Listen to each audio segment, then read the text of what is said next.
2009 Volkswagen Jetta intake manifold replacement. I'm Brian Essick from How To Automotive. I'm going to walk you through that process. I'm going to start by removing the upper cover, and it just pressed on, so you just grab it like from under the corners, maybe over here, and kind of lift up and pop it off.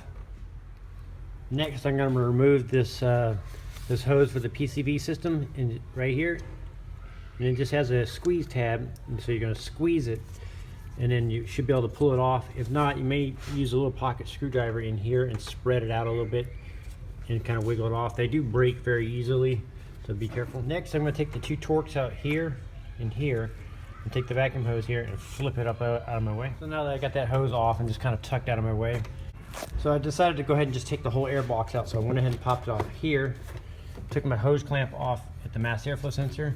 There's one Allen bolt here that you'll remove, and then it has press fittings down here where you just pop it upwards, and then one hose, vent hose here.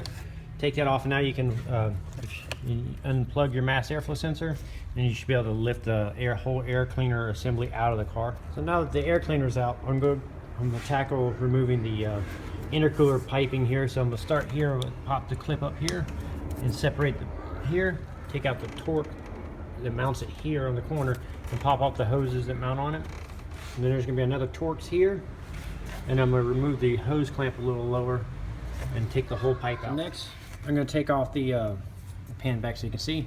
I'm going to take off the clamp for the throttle body. Now that I got the throttle body loose, the boot loose here, I'm just going to leave it loose. It's not going to come off just yet. So what I'm going to do is I'm going to start from the passenger side of the engine of the intake, and I'm going to take the Torx out right here that hold the cooling pipes in. So I'm going to take that off. So after you get the Allen out here, there's another one right underneath this this bracket that goes onto the alternator here. They held the intercooler boot hose on. So there's a Torx under there, so you can go from vertically underneath, or if you want to, if you think it's in your way, you can take the two 13mm bolts there on the alternator, and this whole bracket will come out. I'm going to work around it and leave it in. So now that that screws out, you can see the bracket's loose. It's no longer attached to the actual intake manifold. So when we lift this up, we're going to unbolt it, and it's going to come up a little. It's going to come, the whole manifold is going to kind of come up like this and out. But before we get there, we need to remove a lot more things. So we're going to start by disconnecting all the electrical connectors. And the best way to do these is push them inwards towards the sensor, and then pull the tab here on the back out, and then slide it off. And we're disconnect the purge valve. Actually, I'm just going to leave it on. I'm just going to pull it off this little perch like that.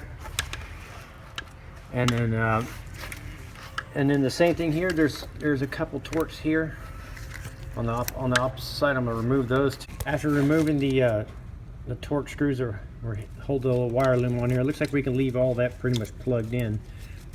So I'll leave it plugged in for right now, just in case later we may have to unplug it. But so everything else, and then we'll pull the wiring harness out towards you. Now that that's all off, if you look at an angle, so you're looking in towards the end, these little loops here, there's a couple of them every couple inches. There's a little loop, there's a bolt, either a 10mm bolt that's in there, or there's a 10, you can see it through there. So you're going to long extension. I would use a longer extension, and maybe even a magnet, a pencil magnet or whatever, and take the bolts out. And then there's going to be and some of them have Torx. If you can see it in there, that's a Torx, and the one in the middle is a Torx. Go ahead and remove those on the bottom, so there's going to be 4 of them total. Also, there's going to be a little vacuum switch on the driver's side here next to the pod that controls the intake runners. There's a vacuum switch that controls it, and on the ends right here they have, let's see if you can see it. Get this in there. Where is it at? Okay, yeah, so these are little squeeze tabs, so you push them in, and when you do that, this will slide off of that. There's going to be one on the inside further in, back here. And you can unplug the one vacuum line going to the pod. So as you can see, my extension going in there to take it out. And if you look through the intake manifold, you can see it, so you can use your magnet to catch the bolts as you get them out. Now that we got all the bottom bolts out of the intake, we need to remove the fuel line, the high pressure fuel pump. So crack it free here, take off the torque here, and then underneath, you can actually, there is enough room after removing, you can get a wrench in there and you can take the fitting, you can actually see it below the pod here. You can get a small 17mm wrench on there and crack it, and you can remove the whole line from the whole high pressure fuel pump line out. So the line will look like that. Go ahead and set that aside. Next, you can go ahead and separate the vacuum line here, and then take the little 10mm clamp off that holds it on. So now you can go ahead and remove all the bolts on the top of the intake manifold. Just remove them all. It's not going to quite come out yet. There's a support bracket underneath here we need to get to. The support bracket is directly, so if you look at the intake manifold, the middle port, if you look in between there's a little ear that's mounted to, well, if you come on the passenger side or driver side here, you look through the intake manifold and you can see where I already removed the nut. It's on the aluminum bracket there. And so it's a 13mm bolt. You're going to remove that.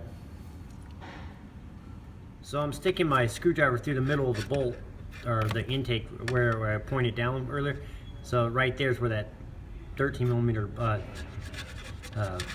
nut's going to be. So you go ahead and remove that. And then after we remove that, we're going to raise the car up. To get the car up in the air, go ahead and remove the lower splash shield, which is held on by the Torx on the left and right side of the car here. And then after we're going to go ahead and remove the intercooler pipe.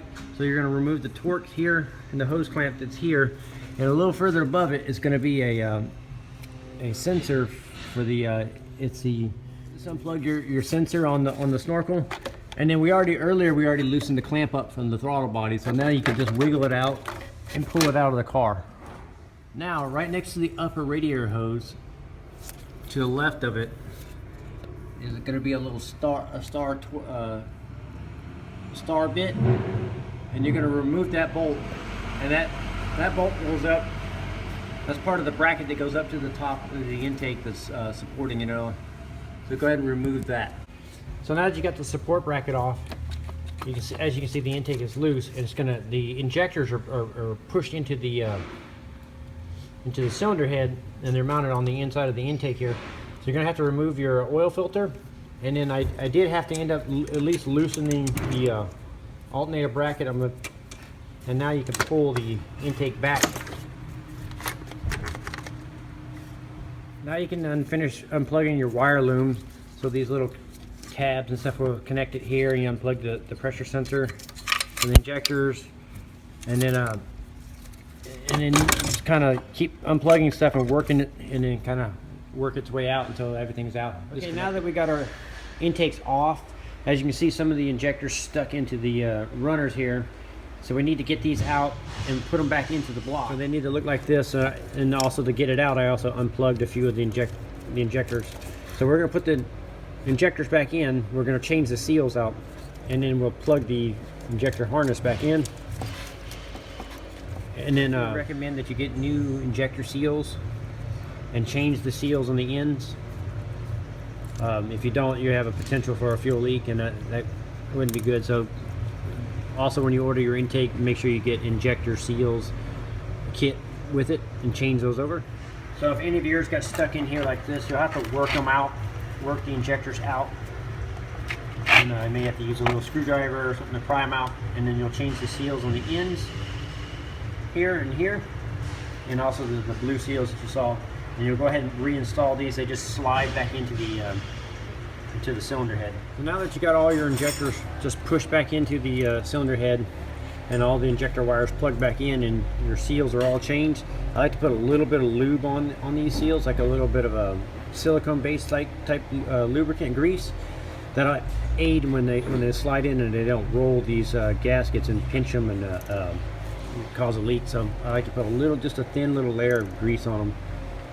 Okay, now that we got that done, we need to transfer over our fuel rail. So on the back side, there's a couple bolts. So you go ahead and take that off. Now you can transfer it over to your new one, and then you're going to take your throttle body and you're going to transfer the throttle body straight over.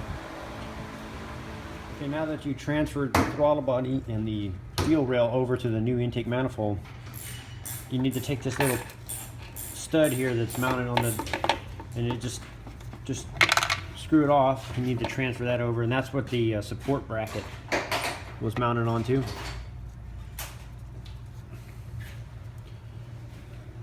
So you'll screw that in. Now that you got the stud remounted, you need to flip the intake up a little bit, both of them. And right here is the sensor. You need to transfer that over to the new one. And also you can go ahead and transfer the vent hose here over to the new intake. Also, when I got the screws holding the fuel injecting rail back on, so there's just 2 screws there, and then the other longer ones go through the intake. So now when I took that support bracket in there, kind of just hanging where it was, so I'm just going to leave it in the ballpark like that, and then once I put the intake back on, then from underneath I'll reinstall the triple square 10 triple square bolt that we took out, and then also I'll slide it up over this stud that right here from underneath. I'll do it from underneath. So now I'm going to make sure my wiring harness is kind of out of the way. This particular one, it routed it through the intake, so we got to keep that in mind. And then it plugged in here on the cam sensor here. I'm gonna put the intake back in, angle it in there, kind of like this, like that, with the nose down first, and then kind of rotate it inwards. At the same time, you're gonna have to pull all the stuff out of your way, all the hoses and electrical connectors, and kind of maneuver them out of the way as you rotate it in there. And then once you kind of feel that you got all the injectors kind of in their little grooves, you can push the intake on fully, and then you can start a couple of the bolts to hold the intake on. And also these studs here on the ends, you want them to go inside these tubes here and here, so when you stab it, just kind of give them the stab in there, and that'll kind of line you up and slide it so you can go right in. So I'm leaving everything loose, so I'm not going to put any of the bolts in. I got them slid down over, but I left it loose, so you have to pull it out to plug in the sensor that goes for the intake runners here. And then also the wire looms that are in the intake, underneath the intake here, they go back in those little catches. So I left it kind of loose so you can kind of maneuver. And then there's the pressure sensor for the fuel. You make sure you get all that plugged in, and then also you want to make sure you get that one wire that's routed through the intake. You can see it down there, so I got to pull it up through here and route it through here. So you want to hook up as much of that stuff as you possibly can while it's loose, and that way you have a little bit of maneuverability. Now that you got the wiring, some of the wirings, the sensors plugged, you kind of got the loom back in its little harness here, and you're confident it's not in the way. So now you can go ahead and start your bolts. I go ahead and just put a couple on the top. And the 10s you can reach around from the side here, and also you can reach with the 10 on the corner here. You can reach on the corner here and start that 10mm nut. Now to get to the long ones that are under here, instead of going through like we took like this, which you can do, the way I get them started is I put my pencil magnet or magnet on it, and then I'll feed it through the intake. And then if you look in here, you can see my my extension, so I'll pull that out a little bit, and I'll feed the bolt through here like this, through the intake on the top, and start it in the hole, and then I'll use my extension and push it in and then start the bolt. And I'll do that for this one and the one on next to it. So now that I got all the bolts started for the intake, what I'll do is I'll tighten the bottom one here first, then I'll pull it out and I'll tighten the top one, and then I'll go down and I'll tighten it. Actually, what I'll do is I'll do it and kind of I'll snug them up where it's first, kind of where it's all snug, and then after that I'll come back around and I'll tighten them for a final time with. And I like to use a long 1/4 inch ratchet, and to kind of do it by feel, and you don't want to over tighten it because you can pull the threads out of the cylinder head, so you'll tighten them up. And so you'll start in the middle, work through here, back on the bottom, top, and so forth, kind of in a back and forth pattern. and tighten them up. Now that I got the intake manifold pretty much bolted back up, you can go ahead and put your oil filter back on. That way you don't forget that. And then the next thing I'm going to tackle is that bracket, the support bracket that's underneath here. And you can try two ways. You can try sticking your hand through, because I left it kind of in the area. It's hanging in there, and you can try to put it up on the stud and then start the 13mm nut that came upwards. Or you can lift the car up from underneath and try to slide it on and start the triple star 10mm bolt, or 10 bolt here. That goes through the block that way. You can go ahead and try to start that one first. That's going to be the hardest part of the entire job, is getting that bracket reinstalled. And I kind of use different angles of looking at it, so I can look through the intake manifold and kind of see, or if I come from the bottom, I just use different angles.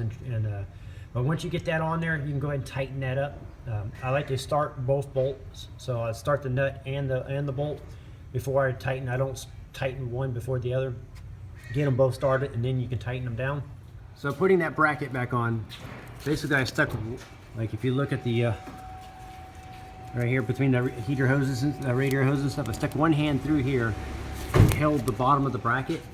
And if you look above, just on the inside of the throttle body there, you can see the bracket, and I managed to stab it on and start that 13mm nut.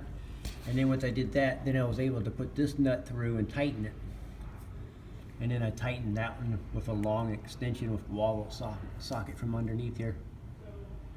So now that that's on, what you can do is go ahead and reinstall your snorkel boot here. So one end goes into the inlet pipe here, and this end goes onto the throttle body, and then it has one mounting screw that mounts right here on the block. And then you can go ahead and plug in the sensor and tighten that all down. And then after that, you can go ahead and put on the lower shield. So now we need to remount our purge valve and the lines, and they have the little forks. So the way I did that was I just routed it under the intake like this, and half of it routed and it plugged in right here, and then the other half these are flexible, so you can flex it around and go around the port. So once you get that in there, and then go ahead and plug this one in first, and then the stud, we had to transfer the stud over from the old manifold into the new one, so I'll go ahead and screw that in, and then I'll put this on over and put the nut on that. Then I'll remount the purge valve here on the end, and then put the hose back on, and the electrical connector will plug back in here. Now that the purge valve is back on, you can take the high pressure fuel line, and you want to loop the U-joint part. It'll go through the intake here, so you'll route it through like that, and you'll get it in place, and basically you'll start the inside one first. So if you see it on there, you can start the inside one first. You just start it, the nut on it, and then line up the one on the high pressure pump and start that. Once you get that started, both of them started, then you can mount the little ear here and tighten that down, and then tighten the bottom nut first with the 17 wrench, and then tighten the one at the high pressure pump with the 17 wrench. Now that the high pressure fuel line is remounted and tightened back up, now you can go ahead and flip these down and go ahead and put the Torx back in it and tighten those down.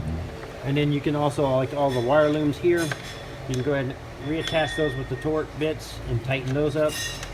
The torque bits that held the coolant pipes on, they went here and right here. Go ahead and put those back on, and then you can reroute any of the route the hoses, and go ahead and start plugging in your electrical connectors. They only go into one connect. You can't mix them up, so they only plug into whatever it came out of. So go ahead and reroute that.